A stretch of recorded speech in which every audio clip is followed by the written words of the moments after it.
Welcome, enjoying your blended family, all the B fams out there. How are you doing today? We are so excited to join you on this Monday because we are talking about marriage and we're talking about avoiding sensitive topic. divorce. Yeah, sometimes you may be coming to that situation where it's like, should we just call this quits? Should we just do that? But there's things that we can put into practice, things we can do to not get to that point. Or if we're at that point, there are things that we can do to overcome that. So we have today a special guest. We have Dr. Kimberling here with us today from Awesome Marriage. I just want to kind of highlight a little bit. He has a PhD and Doctor of Ministry in Christian Counseling. He has a master's degree in Christian ministry and theological studies, author of several books, a professional counselor for 37 years plus. He's the founder of Awesome Marriage Ministry, which brings tools and resources just to help to keep your marriage awesome. And if that wasn't enough, the icing on the cake is he does a lot of funny reels on Instagram. He's really cool, really fun, really funny, but he's got some great wisdom. We're so glad you're here, Dr. Kim. Thank you for being here with us. Oh, it's such an honor. Thank you guys. Love what you guys do. And it's fun to just come and spend some time with you today and talk about, yes, it's a tough subject, but it's something that we got to talk about. Yes. Yeah. And that's what I love about you and Awesome Marriage and what y'all do there is you tackle the tough topics. I mean, if listeners, if you have not followed Awesome Marriage yet, like go check them out, because if there's a topic going on in your family, I can guarantee you they probably have talked about it, all the way from pornography up to divorce and like what we're talking about today and what to do before that comes, like, so it doesn't become your story like it is for so many of us. So I love that about you guys, that you talk about the hard stuff that most people shy away from. But the thing that got me when I very first, because we have like mutual friends on Instagram, which is how I found you, is I was swiping through one of your games and it was like a sexy card game. And your very first instruction was pray before, like pray about sex. And I was like, what are they talking about over here? You're fixing to do the deed and you pray first. And I just thought, wow, like for someone to put that out there, and just, that's not common. People don't think about it, at least not in my world. I didn't see a lot of that. So I love that y'all are doing that and tackling the hard stuff and doing it in a fun way. Before we get started into the questions and the topic that we're going to talk about today, can you tell us a little bit about yourself, like how long you've been married, where you're from, how many kids, just a little bit of your family dynamics? Well, Nancy and I've been married 52 years, which is amazing. 52 years. Yeah. Wow. I got her young before she knew there were other guys out there. We did get married young. We've been married 52 years. We had 2 adult children. Now we've got 5 grandchildren, which we love. And yet they're growing up too. We're in Oklahoma City, and we're blessed that our kids and our grandkids all live close to us also. So that I know that doesn't always happen. So, and it may not always be that way, but we love having that. We love doing activities with our family, and especially stuff with the grandkids. And grandkids kind of take over first place when you get to that stage of life. Everyone will say that's a grandparent because they're very, very special. Yeah. We just had our first. She just turned 3 months old, so we're at the beginning stages of learning what that is all about. Oh, that's so much fun. Yeah, it really is. It's just entering into that season. It is to be able to raise your kids up, and now to just see the fruit from them going out and just coming together and creating their relationships and everything. Yeah, and it's fun to watch them parent and to see, okay, what did they like that we did that they're doing? Yeah. What are they not doing that we thought was so great that they didn't think was great? You kind of learn from watching them, but and that's fun too, and just a blessing to see. My kids have just done a great job of marriage and raising kids, and it's tough. That's what we're going to talk about today. Yeah, sure. Not that they didn't have struggles, but they've done a good job of it, and I love that. Yeah, and so talking about marriage, all too well that blended families, we can look at different statistics and things that are thrown out there depending on where you're searching. a lot of the statistics say that first marriages are around 50% divorce rate. And then the second marriages are even higher than that. You know, depending on where you look, some can say over 60% higher divorce rate. Third marriages, everything just continues to increase the more times you're married. And so, as blended families, that can be one of the biggest challenges because we come from divorce. A lot of us Sure. have, or maybe one of us have, or both of us have, depending on our dynamics. And so, that's the challenge is okay, well, we've had some failure in the past of our marriage. We don't want that to continue to be our story. How do we continue moving forward and not be one of those statistics? So I love that you have this resource that's called 10 Things to Do Before Getting a Divorce. So Yes, really want to dive into a few of those practical absolutely. things that we can do. So you say take divorce off the table. That's one of the things that you say in there. Can you kind of tell our listeners what you mean by that and how do we do that? It kind of goes back to our experience early in marriage, about year 6. We really were considering divorce, and it was a tough time. It was a really tough time. We just had our first son, but Nancy wasn't happy, and it just things weren't working out well. And we had a wonderful Christian lady that Nancy spent time with, and she said, "You know, God wants to make something beautiful out of this." Yeah. And she came home. We talked about it, and at that point, we said, "We're not going to talk about divorce anymore. We're going to take that option off of the table." And we did, and we that didn't mean we didn't fight anymore, but I think what it helped us to do is, okay, we can't leave each other. We're gonna have to figure this thing out. And Yeah. so we had to learn how to fight fair. We had to learn how to communicate better. I had to learn how to listen. Something I'm still working on, things.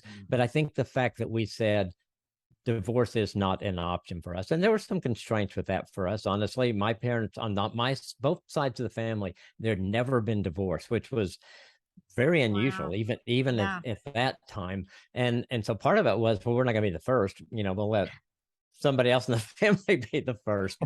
So I think that constraint helped us. And then I think it just this lady that Nancy talked to helped us see that God can, there's always hope. God can do everything we allow him to do in a marriage. And so we began to seek him doing that. And it was probably, we've made some good decisions and bad decisions. That's one of the best decisions we've made in our marriage was saying divorce is not an option anymore. And so that Yes. was just a conversation y'all had with each other, was just like, okay, we're not going to talk divorce. We're going to take it off the table. So when we're in the heat of the moment or whatever, we're just going to figure this out and do what it takes instead of that. I guess often you hear in couples and marriages when they start arguing, well, we just need to get a divorce. Like Yes. that's Or they just might throw it around loosely, or we should just divorce, or they kind And of that's use what that as a strategy, maybe. And that's what we were doing. And you don't resolve anything once you do that. Depending on where we were in our marriage at that time, whoever said it wounded the other person. And we were just chipping away at our marriage by doing that. And we weren't moving forward by always, if we really got in a heated deal, one of us would say, well, let's just get a divorce, or why don't you just leave, or something like that. And Yeah. so it made us begin to say, how do we make a marriage work? And Yeah. we began to do some things that some of them we knew and some we didn't know. We had some counselor, we had mentors, we had some great people that poured into us that really helped us get through that and get on a path that was so much more productive, because when we finally learned how to resolve issues, and we still can have problems with that, but that was one of the best gifts we gave our each other in our marriage, because we would have the same issues that would come up over and over because we never resolved it. And when we finally figured out, okay, we can resolve this, and we can really listen to each other, and we can come to something that works for our marriage and for both of us, that made a huge difference.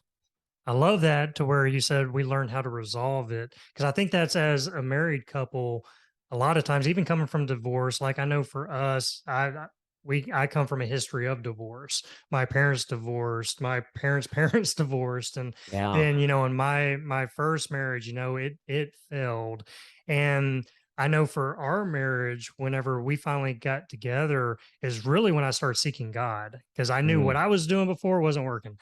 you know, Yes.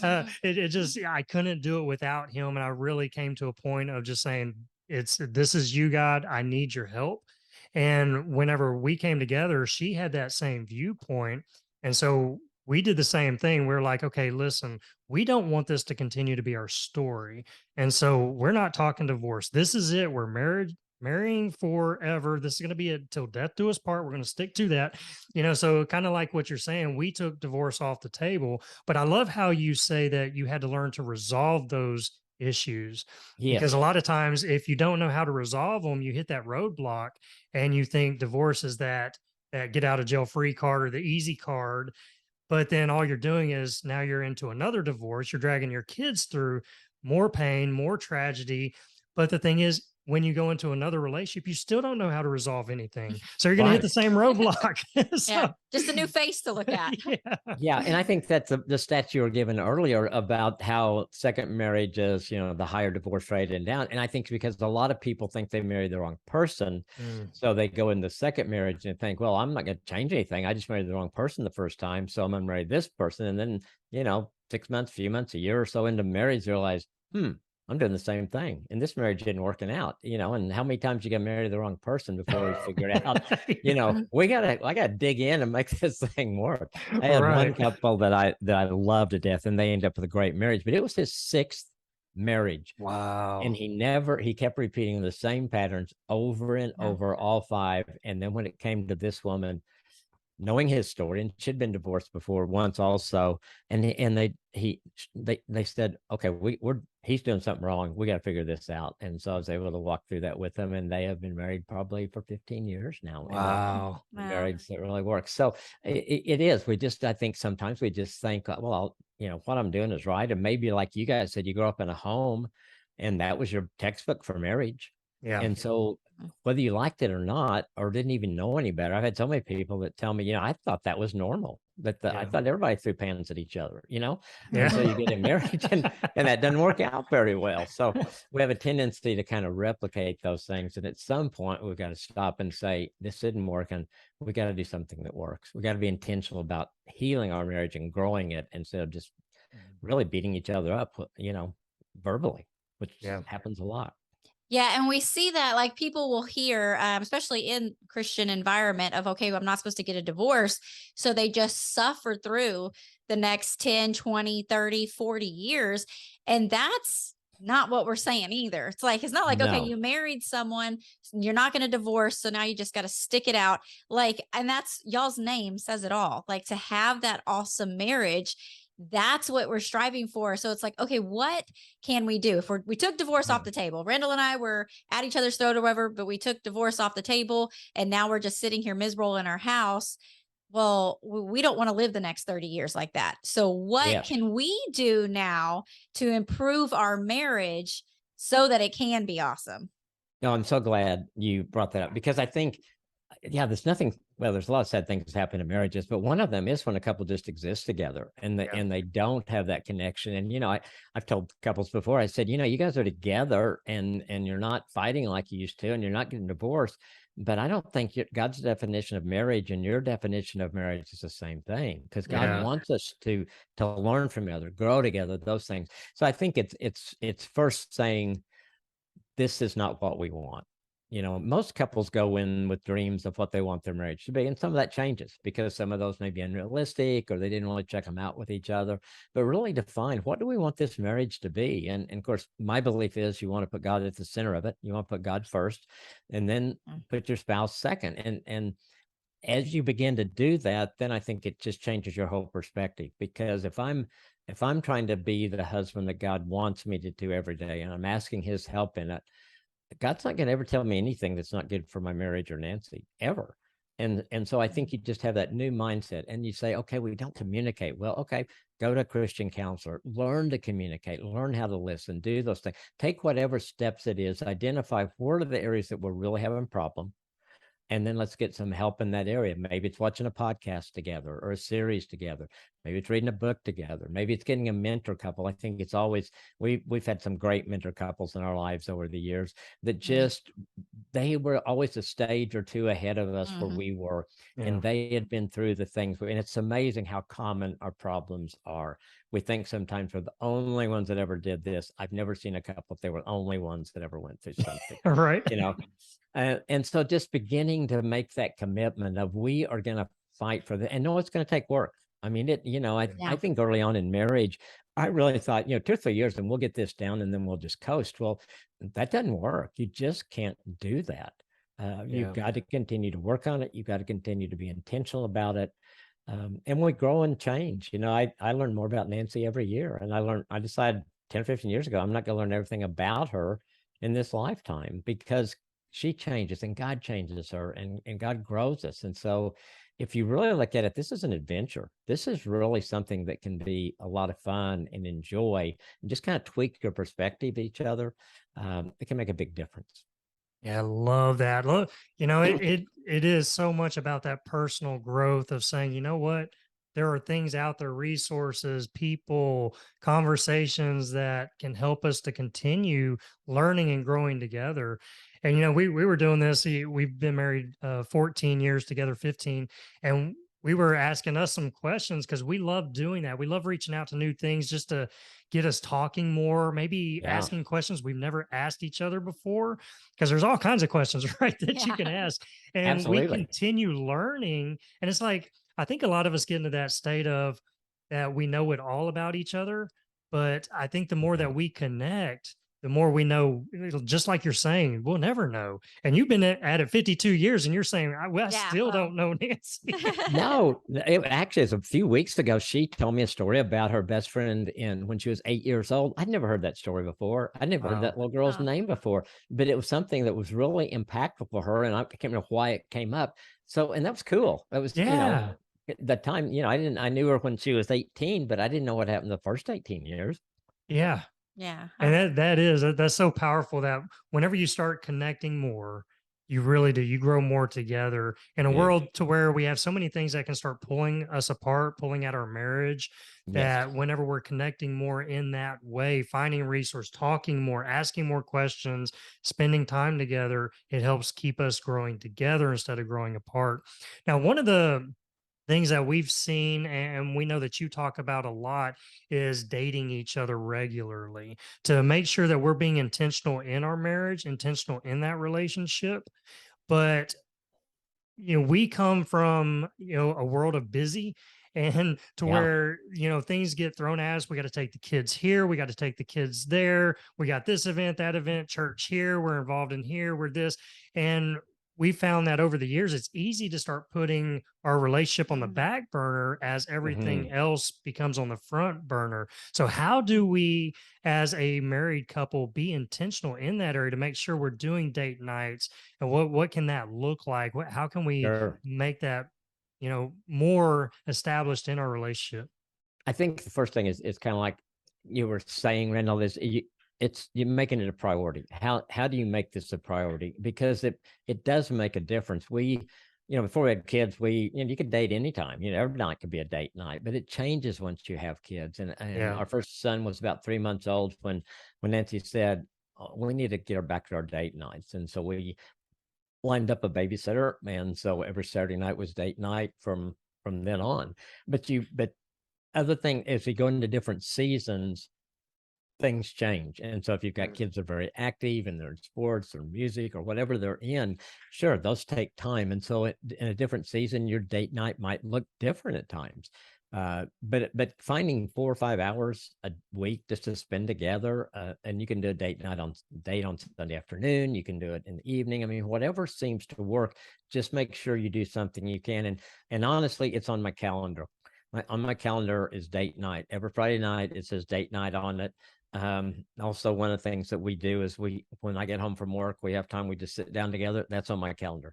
And so the things that like that, I've just found, and I kind of learned it the hard way. I was in a meeting one time with 5 or 6 other guys, and the guy that was leading us said, what's the most important things in your life? And of course, we're all Christians. So everybody goes, God, spouse, family. And he said, well, pull up your calendars and show me where they are on your calendar. And nobody in there had them on the calendar. And Wow.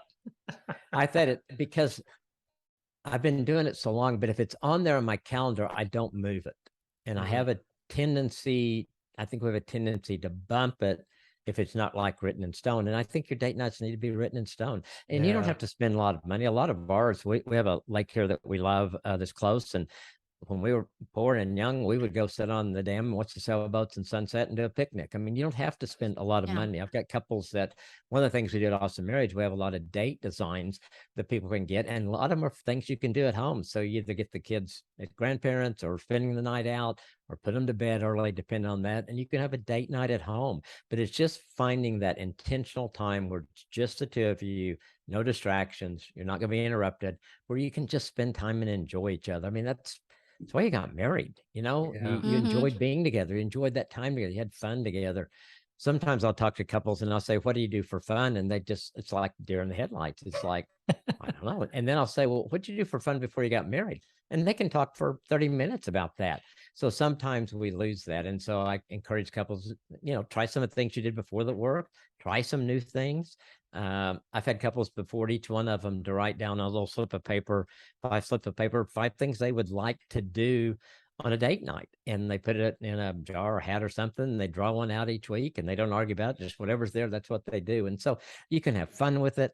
And that's a lot of what date night should be. I do want to say that is because date night is not a time to talk about your problems. Date night is a time to have fun. You need a weekly checkup time that you can kind of talk about, okay, is there anything we need to do different or anything hanging over from the past week? But your date night needs to be have fun. Just enjoy each other, enjoy being together, just like you did when you're dating. Yes. Man, good stuff. And you mentioned in there, you said the word distractions, and that is something that's on your tips, things to do, like things to get rid of. Like, what are distractions? Like recognizing what those distractions are. Can you talk a little bit more on that? We'll be right back. Check this out. Blended families can be hard at times, can't they? Have you ever said, I don't feel like me and my spouse are connecting? Or I'm bending over backwards and my stepkid still pushes me away? Or do you feel like your family's doing okay, but you'd like it to be more than okay? You want your family to level up, take it to an even stronger level. The truth is, we're all looking for more joy and happiness in our lives. So, how do we start seeing that in our blended family? Because really, our family is the first place we should truly be enjoying and having the most fun with. So, how do you enjoy your blended family? You create more fun opportunities that your family loves doing. These are big things, they're small things, things that cost money, things that don't cost money. But the more fun you have together, the less blended family drama you'll have, which equals more joy and happiness for everyone. Now, you may be saying, yeah, but I don't know how to do that. I don't even know where to start. That's okay. We walk you through 5 fun dates you get to have with your family. These dates help you discover those fun things your family loves doing. You'll walk away with so many more great ideas and have an amazing, easy plan to make it happen and to keep it going. Plus, you get to have a lot of fun discovering all this in the process. We walk you through everything and make it really fun and easy. So how do you enjoy your blended family? By going on these 5 dates and discovering fun in your stepfamily. You'll be so glad you did. Have more fun together and you'll see less problems. The link to get started on this amazing journey is in the show notes of this episode. Yeah, because I think a lot of times we accept things and distractions. Well, obviously, we know with technology, that's a huge distraction for all of us. What you guys do, what we do.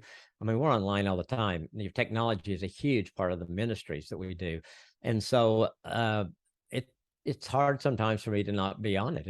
And I know that I've got to, when Nancy and I are together, I don't need my phone, my computer, my anything that's technology anywhere close to me. I need to be able to just sit and focus on her. And so even when the kids were little, when they were real young, that we'd usually have that time together after the kids went to bed, because you know that as soon as you say mom and dad need this time together, well, they're going to be right under your feet. They're not going to let you have that time together. Yeah. They want to know what's what going about on. me, Dad? Yeah, exactly. And then I think as they got older, we would start having that time together where we would just sit down and talk when the kids were still up, maybe doing homework. And we wanted them to see how important it is that mom and dad had time together, that was a priority, because we want that for them. Same thing with date nights. Couples tell me, well, we feel guilty about leaving the kids at home, but you got to model dating for them. If you don't model, who's going to model it for them? Because you want them to date. You want them to have fun. And so I got off the question just a little bit, but anything that distracts you from being intentional about being together, TV off, those kind of things, phone silence, anything that's going to distract you, you want to get rid of so you can just really enjoy each other, enjoy that time together. And I love you bring that point up because whenever man, you had so many great points, and we believe so much in being intentional. And like you were saying, it's you have to be intentional and make it happen. I love that you brought up that about you and the group of men whenever they had said, "Okay, well, what's most important to you?" And then you bring the calendar, and none of you have that on your No, calendar. It's like, it was a trap and we all fell into it. Just, oh man, completely. yeah, I'm sitting there going, "Oh yeah, I would have fell into that like easy as well." Because we do, we don't prioritize the most important things. We allow Yeah. everything else in our outside circumstance to dictate what we do a lot of Yes. times, and that just shouldn't be. And so, we believe wholeheartedly, just like you're saying, you got to put it on the calendar. Make date nights priority because that's what's going to keep you growing together. So yeah, no, I love that you said that, and just the distractions at how easy it is, even on dates, that we're on our phones, or you can see it whenever you're going out to eat. You can see couples all over, they're constantly on their phones or checking messages or something. But to be able to Mhm. have that intentional time, put everything down, and really spend that quality time together. If you mentioned that, this is probably my most classic example. This happened. Nancy and I were in the Caribbean, and we were having dinner at this little restaurant, and it was night. And this restaurant does a deal out by the water where they have little tents and they have candlelight and they serve you and eat dinner right there. So there's this couple in front of us, probably 50, 75 feet in front of us, and they were bringing them dinner. It was beautiful candlelight. And I look over there and they're both on their phones. They are both on their phones. And I thought, oh my gosh. I just want to go down there and say, please put your phones Yeah, down. plop a pillow down, sit with You them. are you are my you are missing out on this precious time with each other. And Yeah. I think we get so used to it. I mean, I've had couples where in counseling where, and it's usually the husband, honestly, that in the middle of the session will pick up his phone and the wife looks like, well, she's not going to kill him because I'm there, but that's what I think she would like to do. And so I think so much of it is just a habit that we've just got. So that's for me. I've got to put those things away from me because they're part of my life. They're part of what I do in ministry. They're part of counseling. But when I'm with Nancy, that they don't need to be a part of my life. Yeah, it really is. I know that we're kind of at that point where we've known life without cell phones, and we've known life with cell phones. But a lot of the younger generations, that's all that they know is cell phones. Absolutely. And even for us knowing a life without it, it's still an easy trap to fall in because it becomes that safety net that we're constantly feel like we have to check, or we've got to look, or we got to get on social media or check our emails, or we get a notification. So Yes. yeah, that is such a big challenge to be able to do that. But when you are able to do that, man, that intentionality together is Yeah. beautiful. Like you said, that couple, they were missing a moment there that was just a romantic. That's romantic right there. Be able to do that. Absolutely. They paid a I lot of wanted to money switch. to be in that moment. Yes, I want to switch places with them. Come up here where we are and talk on your phone. We'll come down there and sit at your table. But yeah, it is, and I think it's just something we have to be very conscious of, and just know that it's okay to unplug. I tell people sometimes, they say, "Well, what if I miss an email or something?" I said, "I guarantee you, the world is not going to end." Yeah. And when I made the decision, I'm not going to check email or anything like that after 6 in the evening. It was hard. Honestly, it was hard to do that. But when people found out, oh, I need to get with him before 6, they did. Yeah. And so I think sometimes we're just afraid to put some boundaries out there. And if you're putting a boundary that's healthy for your marriage, don't be afraid to do that. Yeah. It will reap benefits. I would a lot rather make somebody else upset at me than make my wife upset at me. Wow. Yeah. That's good. That is really, Mhm. I hope listeners, you wrote that one down because Yeah. that'll save your marriage right there. Set Yeah. those boundaries, make sure you're Yes. putting your spouse as a priority before anyone else, because that is so important. Great advice. So Well, good it is. And it stuff. just, the things I say, we haven't done all those things right. We've learned. And I think that's where God's really helped us. He really has helped us learn from all the mistakes we've made. But I mean, we're still learning. Obviously, we still make mistakes, but learning from those and putting what do you need to do to change that? What do you need to do to Yeah. make that better? Because your marriage can always be better. You just got to keep working at it. I love it. Yeah. I love that you said that, because that is, every season of life, we talked about seasons a little earlier and how every season's a little different. And I know for us in our marriage, that's always kind of been our challenge, because we would look to the next season. Okay, well, once we can get to that season, things will slow down, things will be better. And it never does. There's always something else that No. comes into the schedule Mhm. that adds to it. So you really have to be able to prioritize that and just make that important, because every season's going to have its challenges. But Absolutely. we knew too that whenever we weren't spending time together, we'd start arguing more. We would start Yes. not seeing eye to eye on things, and that was almost a red flag for us, saying, have we been spending time together? Yeah. When's the last time we went on a date night? And that brings it back to the table. And it's like, man, we've gotten so busy. We'd fall into an old pattern. And so we'd have to remind ourselves and say, no, we got to make this a priority. Let's put it back on the calendar. Let's make this happen. And yeah, so every season it does. You have to continually just seek after that, and make sure that you're putting that on the calendars, making it a priority.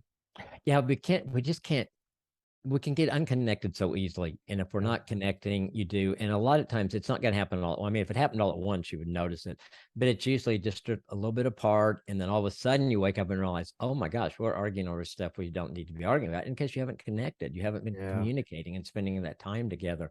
And it's just making that the priority over and over and over, even when you don't want to, even when you'd rather be doing something else. It'll pay off and you'll never regret doing that. Yeah. Yeah. Okay, I want to ask a question, and then because these are the 10 things to do before you get a divorce. Like, we don't want us at Enjoying Your Blended Family, Dr. Kim at Awesome Marriage. We do not want divorce. Like, God does Right. not want divorce. God wants you to stay married. He wants you to be with the one that you are with. But and there's 10 things here for you to do. So we're going to have that in the show notes so that you can look at the other things, because we didn't have time to go into all of them today, but it's great wisdom advice. But I just want to ask one quick question for the person that is in a situation where maybe it's crossed over some lines. It's to a point that it's so unhealthy. We know that we don't want divorce, but what can they do in that process? If they've tried to hang out, they've tried, being intentional, prioritizing their marriage, take divorce off, but their spouse, maybe it's an unhealthy. Is there any okay, these are the things that are worth divorcing for, or you're not divorcing, but do this instead kind of information you could give us? Sure. I think if it's abuse of any kind, then I think you've got to be safe. Yeah. And you've got to make sure you're safe and your kids are safe. And so at that, I think everything else goes out the window, because you've got to take care of your safety at that time. And and some things are really hard. If infidelity is a really hard thing to work through. But if the other person who went outside the marriage is willing to give up that relationship and work on it, I've seen God work miracles in those situations and couples that have healed through that.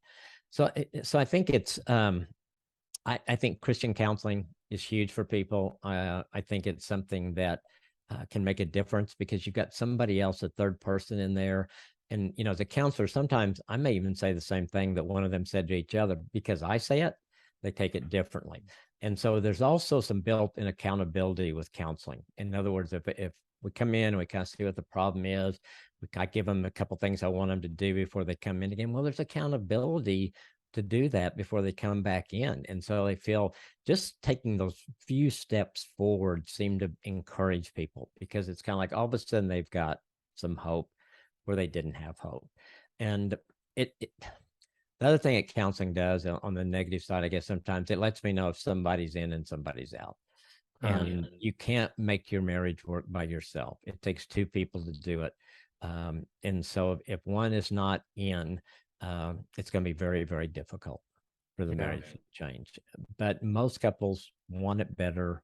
You had a dream when you got married. You had a vision of what this marriage was going to be like. And somehow through life, you lost that. Well, can you regain that? And I think you can. Yeah, I love it. And thank you for sharing that. I just wanted to touch on that just a little bit, because there are people in unhealthy situations. Absolutely. And that's not what we're saying is to stay and take that. There are ways to even still stay married and work through some of those seasons in separate places or whatever. But your end goal, like you're saying, if both of you want to remain married and are willing to work at it, then you can do that. Both Randall and I Absolutely. come from situations where the divorce wasn't our plan. You know, we didn't Yes. want it. And for a lot of it, we fought for our marriage to stay together, and it didn't work for us. And it's so true, like you're saying, if there's not two people wanting to stay married, we have a system Right. put in place that allows for divorce to happen. And then there's these situations like we may have a rocky road sometimes, but because we both, our end goal is to stay together, like you said in the very beginning, is to take divorce off the table. Our end goal is to be together at the end of this life. Then we're going to do what Yeah. it takes to make this the best Yeah. marriage that we can. So I thank you for all of that, the tips and the love that. information. And again, we only covered like maybe 3 or 4 topics on this list of 10. Yes, and you can get it. Yeah, you got to put it in the show notes. This is a free resource that we put out first, I think, a couple of years ago. We had over 5,000 people ask for that in the first 3 months. And so it has been one of the most popular things. And I think it's people are in that situation and they want some kind of hope. You know, what Yeah. is there really hope for us? There's something we can do. And so, you know, the first thing on it is to find a Christian counselor, because I think that having that person to guide you through it can make a huge difference. And then, you know, the other things we've talked about, taking divorce off the table and some other things, but that's we've just seen an amazing things happen out of that resource that was just kind of born out of some of the things I was seeing in counseling and that we were hearing at Awesome Marriage. And y'all also have like a 90-day, right? Like 90-day to divorce proof your Yes, marriage. we do. That's been really good. We have a email deal with that. We have a Marriage 911 video course that has been very, very popular. And we just try to hit the things and give people things that they can work on. Everything we do, we try to give people next steps. Yeah. Because, you know, we can give a bunch of theory. Well, that, you know, theories doesn't save a marriage. What saves a marriage is having an understanding and then begin to take some steps that are going to make a difference, and certainly involving God in that, because God wants your marriage to Yes. work more than you Yes. do. And I think when you accept that and realize he really is on your team, Yeah. then you've got hope that you don't have without that. Yeah, no doubt. Amen. Yeah, that's what saved our marriage and kept us moving Absolutely. forward. Yes. So, Yes, Dr. absolutely. Kim, we thank you so much. Seriously, everything that you are doing at Awesome Marriage, we love. We just stand Thank behind you. everything you're doing, and we believe in that message. We know the healing and redemption that comes from just your time and your resources. So, we thank you so much, and thank you for taking your time and joining us here on this podcast. Well, I love what you guys are doing, both of you, Randall and Scarlett, and just thank you for having me. It's been fun. It's always good to connect, and thanks again. Yeah, Yeah. we could definitely talk for hours. I know. And Yeah. it's kind of one of those. It's like But- we're not done, but But maybe we gotta yeah, go. yeah, maybe we'll do a part 2 later or something like that. Yes. But enjoying your blended family, I hope I don't even hope, I know you walked away just with so much encouragement from this, because a lot of times we can in marriage, there, especially a blended family, divorce is always like that looming thing that has been there in our lives, but we can break that. We can break that cycle. And first off, it's letting God in, right? Letting God be the source, the ultimate source that we're going to. And then kind of like these points, taking divorce off the table, just saying, you know what? We don't want this to be our story anymore. Divorce off the table. We're not going to use this as arrows to throw at each other anymore. We actually want to work past these problems, because we know if we don't, then we're just going to bring it into another relationship, and it's just going to continue this cycle that we don't want to continue dragging our kids through or ourselves. So being that, continuing to grab more knowledge like you're doing right now, listening to podcasts like this, following Dr. Kim and Awesome Marriage, continuing to grab that with you and your spouse. That way y'all continue growing together instead of growing apart. And then making it intentional. We got to be intentional, because we know life gets busy. I know we got hands up for the busyness, but we know life gets really busy. And if we don't make this first and then form life around it, it won't happen. But we know that this has got to be the priority. We got Put it to on make the calendar. got to put it on the calendar. But you got to do that. Make date nights a priority. And the last thing is have fun. You married each other for a reason. Keep that fire alive, because it should be so much fun being married and spending time together and playing and having fun. And there's so many resources out there to continue helping you do that. So listen, guys, we love you. We thank you, Dr. Kim, for being here, and we will see everyone on the next episode. Bye, guys. Bye. Thanks for joining us today. We hope this episode has been a blessing and encouraged your family journey. Make sure you stay connected with us and join our weekly Blended Family newsletter. We send an email out every Friday morning full of support and encouragement. And when you join, we also want to give you a free gift. So go get yours today. The link is in the show notes below. Have an amazing day. Remember to enjoy the journey with your blended family, and we'll see you on the next episode.